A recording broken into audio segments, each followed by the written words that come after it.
staff here. You know, today is about welcoming all of you and all of America's students back to school, even though I know you've been in school for a little bit now. And I can't think of a better place to do it than at Master, because you are one of the best schools in Philadelphia. You are a leader in helping students succeed in the classroom. Just last week, you were recognized by a national blue ribbon, as a national blue ribbon school because of your record of achievement. And that is a testament to everybody here, to the students, to the parents, to the teachers, to the school leaders. It's an example of excellence that I hope communities across America can embrace. You know, over the past few weeks, Michelle and I have been getting Sasha and Malia ready for school. And they're excited about it. I'll bet they have the same feelings that you do. You're a little sad to see the summer go. But you're also excited about the possibilities of a new year. The possibilities of building new friendships and strengthening old ones, of joining a school club or trying out for a team. The possibilities of growing into a better student and a better person and making not just your family proud, but making yourself proud. But I know some of you may also be a little nervous about starting a new school year. Maybe you're making the jump from elementary to middle school, or from middle school to high school, and you're worried about what that's going to be like. Maybe you're starting a new school. You're not sure how you'll like it, trying to figure out how you're going to fit in. Or maybe you're a senior, and you're anxious about the whole college process, about where to apply, and whether you can afford to go to college. And beyond all those concerns, I know a lot of you are also feeling the strain of some difficult times. You know what's going on in the news, and you also know what's going on in some of your own families. You've read about the war in Afghanistan. You hear about the recession that we've been through. And sometimes maybe you're seeing the worries in your parents' faces or sense it in their voice. So a lot of you, as a consequence, because we're going through a tough time, as a country, are having to act a lot older than you are. You got to be strong for your family while your brother or sister is serving overseas, or you've got to look after your younger siblings while your mom's working that second shift, or maybe some of you who are a little bit older, you're taking on a part-time job while your dad's out of work. And that's a lot to handle. It's more than you should have to handle. And it may make you wonder at times what your own future will look like, whether you're going to be able to succeed in school, whether you should maybe set your sights a little lower, scale back your dreams. But I came to Masterman to tell all of you what I think you're hearing from your principal, your superintendent, and from your parents and from your teachers. Nobody gets to write your destiny but you. Your future is in your hands. Your life is what you make of it. And nothing, absolutely nothing, is beyond your reach.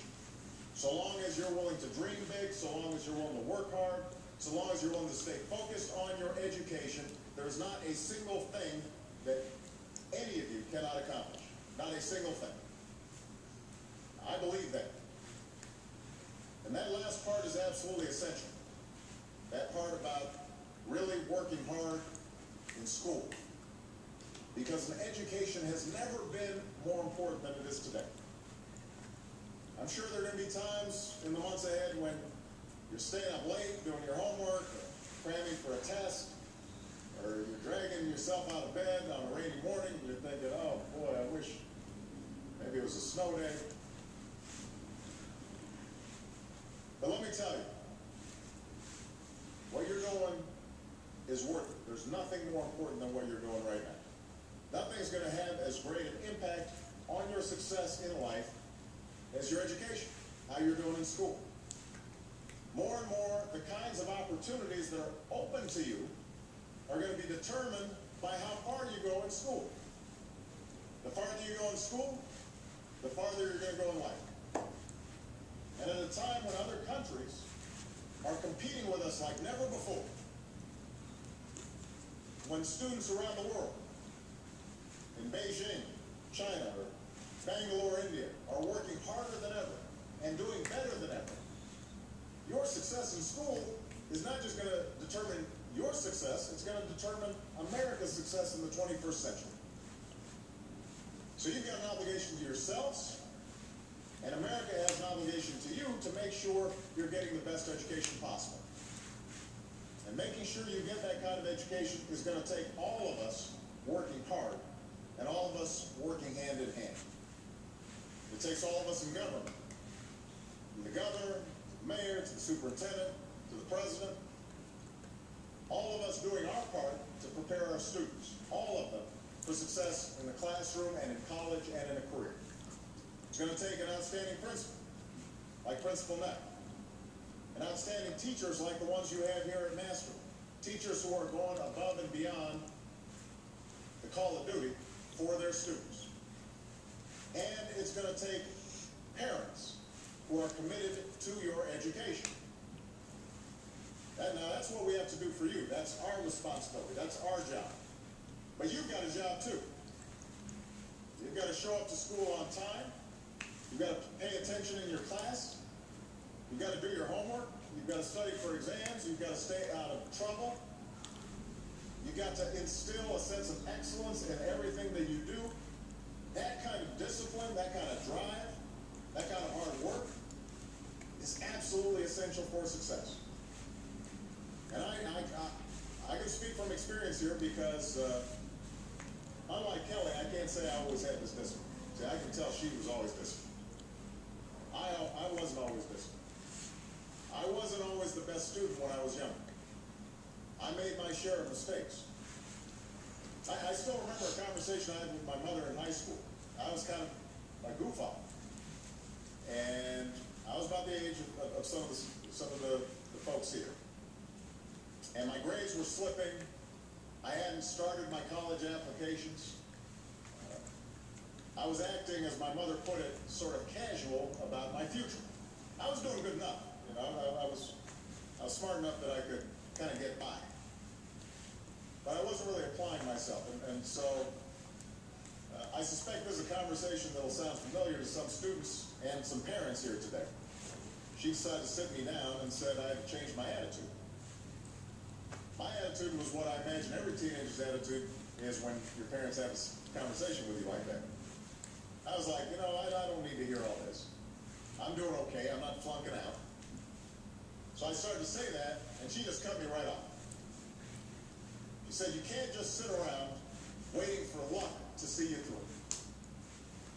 She said, you can get into any school you want in the country if you just put in a little bit of effort. She gave me a hard look, and she said, you remember what that's like? Effort? So we've had that conversation. And it was pretty jolting, you know, hearing my mother say that. But eventually her words had the intended effect because I got serious about my studies. And I started to make an effort in everything I did. And I began to see my grades and my prospects improve. And I know that if hard work could make the difference for me, then it can make a difference for all of you. And I know that there may be some people who are skeptical about that. Sometimes you may wonder if some people just aren't better at certain things. You know, well, I'm not good at math. I'm just not, you know, really interested in my science classes. And it is true that we each have our own gifts. We each have our own talents that we have to discover and nurture. Not everybody's going to catch on in certain subjects as easily as others. But just because you're not the best at something today doesn't mean you can't be tomorrow.